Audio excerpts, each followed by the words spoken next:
তীব্র গরমে বেনাপোল স্থলবন্দরে বিপর্যস্ত জনজীবন। বুধবার তাপমাত্রা রেকর্ড করা হয় 43.8 ডিগ্রি সেলসিয়াস, যা গত 10 বছরের তুলনায় সর্বোচ্চ রেকর্ড।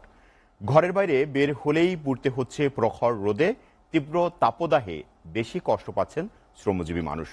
কয়েকদিনের টানা তাপদাহে নাকাল সাধারণ মানুষ। ক্রমাগত বেড়েই চলছে গরমের তীব্রতা।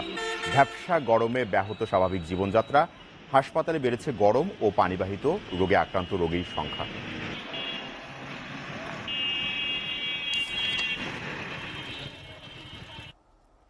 তীব্র তাপদাহে অতিষ্ঠ জনজীবন। সীমান্ত এলাকা থেকে বেনাপোলের অবস্থা জানাতে সেখান থেকে সরাসরি যুক্ত হচ্ছেন সহকর্মী শেখ নাসির উদ্দিন।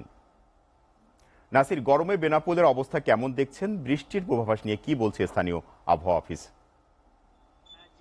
যেমনটা বলছিলেন, আসলে এই যশোর জেলা অর্থাৎ বেনাপোল স্থলবন্দর, এখানে তীব্র তাপদাহের মধ্যে আসলে জনজীবন বিপর্যস্ত হয়ে পড়েছে।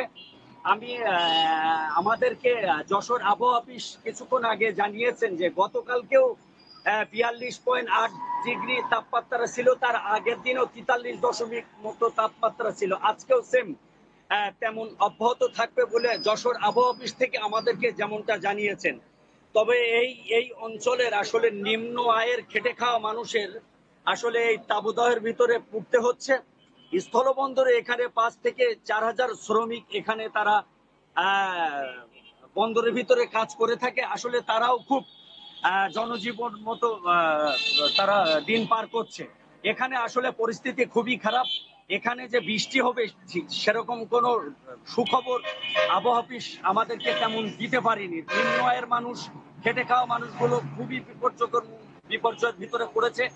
এখানে কোনো সাহায্য সহযোগিতা বা কোনো বিশুদ্ধ পানির তেমন একটা ব্যবস্থা উপজেলা প্রশাসন থেকে করাও হয়নি। এই ছিল আসলে সর্বশেষ বেনাপোল স্থলবন্দর সীমান্ত এলাকা থেকে।